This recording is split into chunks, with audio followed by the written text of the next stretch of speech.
Waalaikumsalam warahmatullahi wabarakatuh. Bapak Teguh sehat? Alhamdulillah sehat. Sehat. Alhamdulillah Bapak. Nggih, mboten Bapak mengganggu waktunya. Berkata Bapak sudah menjadi kepala sekolah berapa tahun Bapak? Mulai tahun 2017 SK saya pertama. Berarti sekitar 17 ya, sekitar 6 tahun ya. Itu langsung di SMP Negeri 24 atau di mana gitu? Penempatan pertama di SMP 4, di SMP 2 Karangjamu. Oh, di Karangjamu. Iya, Karangjamu. Terus masuk ke sini, tugas di sini 2021 November. Ya sudah 2 tahun lebih.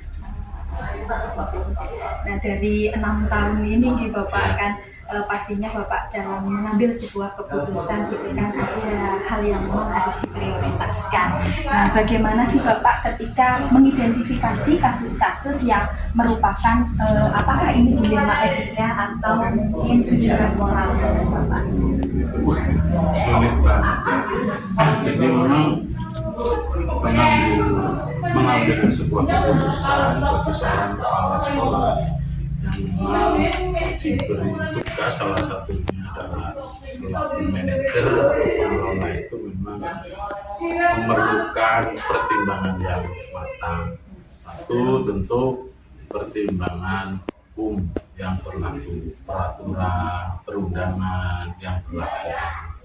Jadi keputusan itu harus dilandasi memperhatikan hukum-hukum yang berlaku. Yang kedua tentu memperhatikan norma yang berlaku di lingkungan sekolah dan sekitarnya. Jadi dari hukum, norma juga harus diperhatikan, baru memperhatikan juga budaya yang ada di sekolah. Kebiasaan itu sesuatu yang harus diperhatikan juga. Nah, ketika kita mengambil sebuah keputusan, memang sekarang harus memperhatikan prioritas.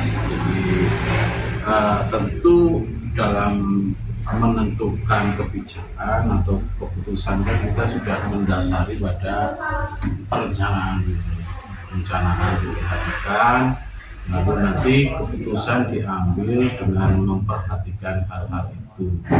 Nah, perencanaan ini juga sebenarnya dilakukan bukan oleh individu kepala sekolah. Kadang kepala sekolah juga melibatkan unsur-unsur yang ada di sekolah, jadi dari urusan, guru, bahkan mungkin guru dan karyawan. Artinya keputusan itu memang harus memperhatikan prioritas. Tidak semua bisa diambil keputusan pada waktu itu. Kita utamakan prioritas dari sekolah itu tentu mengacu pada visi misi sekolah. Visi misinya kita mendesak ke kegiatan A misalnya, ya kita biasanya mengambil sikap ketentuan untuk segera melaksanakan A. Seperti itu. Jadi memang harus diprioritaskan ya tentu Bapak. Sudah bayar zakat di desa, sudah membangun desa. Memang ya ada yang menentang. Tapi alhamdulillah dari 29 SN sekarang sudah 27 orang membayar zakat. Bagi yang penghasilannya lebih dari 5 juta sudah bayar zakat di sini. Lalu yang lain yang belum itu sudah menunjukkan. Penolakan luar biasa.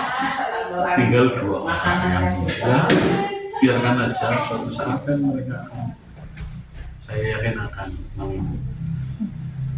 Jadi untuk Rembang satu saja saya kira belum seperti itu. Jadi memang harus diprioritaskan ya tentu Iya. Bapak. Nah, selama ini apakah ada hal-hal apa saja yang memang dianggap efektif atau tidaknya ketika akan mengambil sebuah keputusan dari kasus-kasus dilema etika tersebut? Tentu apa ya, pengertian dilema etika itu mungkin yang dimaksud oleh panjenengan itu kan apakah sebuah kebijakan keputusan itu akan mengganggu norma yang ada di sekolah itu, karena sebuah keputusan kan bisa, tentu responnya kan ada pro dan ada kontra ya, pasti akan ada pro dan ada merasa ya minta untuk sedikit dihargai, dihormati, sementara teman-teman yang junior juga merasa diperlukan contoh. Jadi sebenarnya kalau ditarik kan hanya ingin semuanya bergerak bersama, tapi kadang-kadang karena berkelompok-kelompok yang P3K misalnya merasa iya saya muda tapi itu yang tua malah balik kasih gitu ya. Sebenarnya kadang-kadang kasusnya hanya pelanggaran disiplin, telat, bulan kasih, tapi kadang-kadang bisa dikembangkan oleh teman-teman untuk membuat game seperti itu ya, bolak-balik kami sampaikan agar mereka tetap saling menghormati, bukan yang muda itu tidak menghormati yang tua, tetap menghormati yang muda, yang tua juga harus mengapresiasi yang muda agar semangat, yang tua jadi contoh, yang muda juga harus bergerak cepat lah ya. Seperti itu kasusnya. Ya kira ya kalau ada orang tidak disiplin memang bisa jadi bahan pembicaraan. Saya selalu mengingatkan, karena kan ada yang pengen disiplin banget. Dulu waktu beberapa saya datang ke sini itu pembelajaran dimulai jam 7.15. Lalu saya mau mengadakan sedikit perubahan agar walaupun ini sekolah Rembang 2 tapi kualitas bagus, saya mencoba membuat masuk jam 7. Nah, proses dari jam 7.15 menjadi jam 7 itu ternyata luar biasa. Hanya selisih 15 menit. Berbagai alasan, berbagai hal itu dikemukakan, mungkin bahkan ada yang menolak mentah-mentah. Padahal saya melihat semuanya orang dekat di sini. Maka ketika 7.00 sudah masuk itu bisa, dan buktinya sekarang sudah bisa.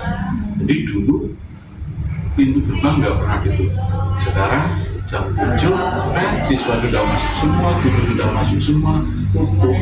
Artinya sebenarnya bisa, tapi memang proses menuju ke sananya ya berdarah-darah, ya mengatakan ini, tapi ya saya selaku pimpinan yang penting ya, itu kan hal yang wajar, memang perlu pembiasaan. Langsung di sini kan banyak ibu muda, punya anak kecil-kecil, luar biasa, mengalami lah kalau ibu-ibu itu. Nah ketika saya minta jam 7 sudah di sini itu berat banget, dan saya memang menganggap itu perlu proses, yang nggak pernah ada yang saya hukum, paling ya dicatat lah kalau sudah pulang. Kalau sudah 7-10 menit kok belum datang ya dicatat. Terus dari catatan itu nanti apakah Ya untuk pembinaan, bahan pembinaan, sekali-kali mereka kita motivasi. Anak-anak aja bisa, masa kita nggak bisa. Apalagi kita sudah sertifikasi, sudah profesional. Akhirnya sekarang sudah mulai aman. Itu Nah, selama ini apakah ada hal-hal apa saja yang memang dianggap efektif atau tidaknya ketika akan mengambil sebuah keputusan dari kasus-kasus dilema etika tersebut? Tentu apa ya, pengertian dilema etika itu mungkin yang dimaksud oleh panjenengan itu kan apakah sebuah kebijakan keputusan itu akan mengganggu norma yang ada di sekolah itu, karena sebuah keputusan kan bisa tentu responnya kan ada pro dan ada kontra ya, pasti akan ada pro dan kontra. Maka diawali sebenarnya tadi kan sosialisasi dulu, sebuah kebijakan kan disosialisasikan agar teman-teman paham. Nah, ketika sebuah keputusan sudah diambil, itu pun masih biasanya akan ada teman-teman yang sebenarnya terlibat dalam pengambilan keputusan itu, tapi masih bersikap misalnya negatif, tidak mendukung keputusan tersebut itu. Nah, hal-hal seperti itu bagi kami di sekolah zaman sekarang adalah sesuatu yang wajar. Orang berbeda pendapat, hanya memang kita arahkan agar teman-teman juga berani bertanggung jawab. Ya, berani bertanggung jawab ketika sudah keputusan itu diambil dalam sebuah ruangan, forum, ya harapannya semuanya bisa melaksanakan. Kalau ada yang memang tidak mendukung atau tidak bisa melaksanakan dengan baik, ya kita pahami. Memang kecepatan orang dalam melaksanakan sebuah kebijakan kan beda-beda. Ada yang mungkin cepat, ada yang pelan-pelan, ada yang baik tensi nunggu temannya, kalau temannya mau dia ada juga seperti itu. Tapi saya selaku kepala sekolah sebenarnya menganggap itu adalah sebuah proses yang wajar dan akan terjadi di manapun. Jadi ya tentu tidak kami anggap yang tidak bergerak cepat itu sesuatu yang salah, sesuatu yang keliru. Tapi memang mungkin perlu sering diajak komunikasi lagi. Terus tantangan apa yang memang selama ini Bapak peroleh, ada tantangan dalam ketika menghadapi sebuah pengambilan keputusan? Ya, tantangannya sih ketika secara formal teman-teman diajak diskusi, persiapan, lalu pengambilan keputusan itu biasanya ya diskusi biasalah yang wajar ya.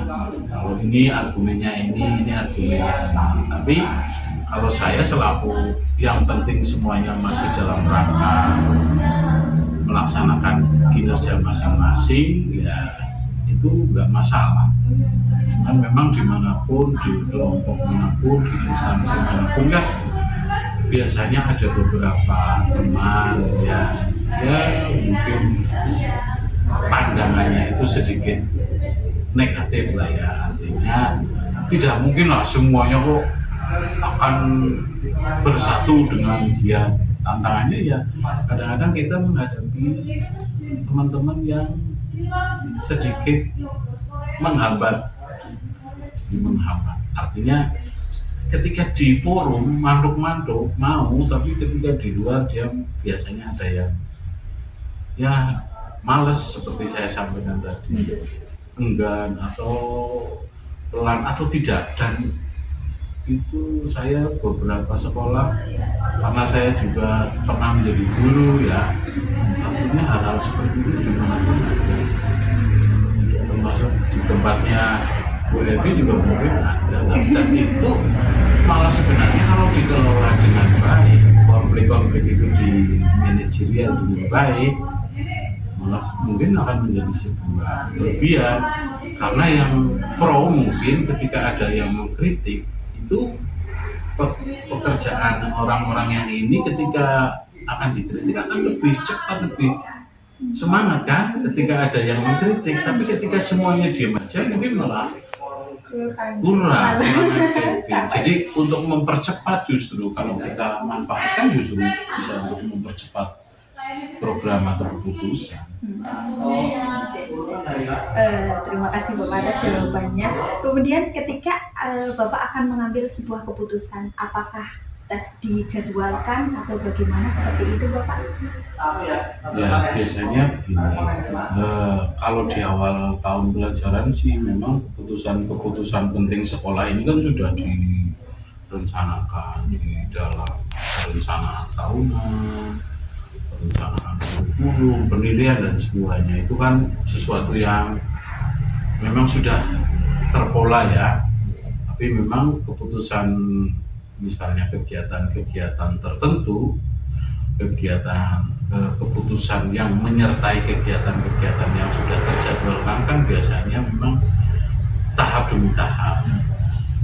Belum kita sampaikan di forum besar, biasanya kita ada pertemuan. Jadi pertemuan rutin, para wali kelas ada, pertemuan dengan para wakil kepala sekolah, kurikulum, kesiswaan, humas juga ada. Di forum-forum kecil biasanya kita bahas. Baru setelah di forum kecil sudah matang, siap, baru kita sampaikan ke umum. Ketika hari Sabtu biasanya kita bertemu di forum-forum kecil. Lalu forum-forum wali kelas juga dijadwalkan sebulan sekali. Jadi keputusan itu memang diambil di matangkan dulu di forum kecil. Lalu ketika dibawa ke forum yang besar, memang biasanya bukan berangkat dari sekolah-sekolah itu juga keputusan dari sebagian. Begitu. Berarti di sini ada orang yang memang membantu ya untuk mengambil keputusan ngaten ya. Jadi seseorang atau faktor-faktor apa yang memang selama ini itu mempermudah Bapak dalam mengambil sebuah keputusan? Memang di dalam struktur sekolahan ini kan ada beberapa tugas tambahan, ada wakil kepala sekolah, ada urusan kurikulum 3 orang, urusan kesiswaan 3 orang, humas dan sebagainya, semuanya sudah dibagikan. Nah, mereka adalah orang-orang yang biasanya mengkonsep lalu membawa ke pertemuan terbatas untuk didiskusikan. Jadi ya lalu TU membantu secara administrasi. Jadi orang-orang seperti itu. Lalu di sini juga ada Pak Rokuf ya selaku calon pengajar praktik ya. Itu kan terkait dengan kurikulum Merdeka, beliau bisa mendampingi teman-teman sehingga kami sekolah ketika mengambil keputusan seperti ini, hari ini ada kegiatan menyusun persiapan observasi. Nah, seharusnya itu kan bisa dilakukan individu, tapi karena banyak teman-teman yang mungkin masih perlu bimbingan, difokuskan di satu ruangan. Nah, di ruangan itulah terjadi interaksi kalau ada yang masih kesulitan. Kami sekolah memfasilitasi teman-teman. Jadi banyak yang bisa membantu, terutama ya dari urusan-urusan itu sampai pembina OSIS dan sebagainya. Semua, saya kira semua membantu lah. Semua orang yang ada di sekolahan ini membantu. Mulai dari tukang sapu juga membantu. Kalau nggak ada tukang sapu, nggak ada buka pintu, semua keputusan itu pasti dibantu oleh semua. Jadi saling kolaborasi kan Ya, gitu. harus ada ya. Secara alamiah terjadi kolaborasi ketika semuanya melaksanakan tupoksinya. Tapi memang akan lebih bagus sih memang kolaborasi itu disadari bahwa sebuah pekerjaan itu ya memang harus bareng-bareng. Terima kasih Bapak atas jawaban-jawabannya yang luar biasa. Jadi berbagi pengalamannya. Thank you Bapak. Terima kasih. Kurang lebihnya mohon maaf sekali mengganggu waktu istirahat Terima kasih Bapak. sekali ya. Mudah-mudahan panjenengan sukses ya, lulus dan bisa melaksanakan tugas menjadi guru penggerak sehingga menjadi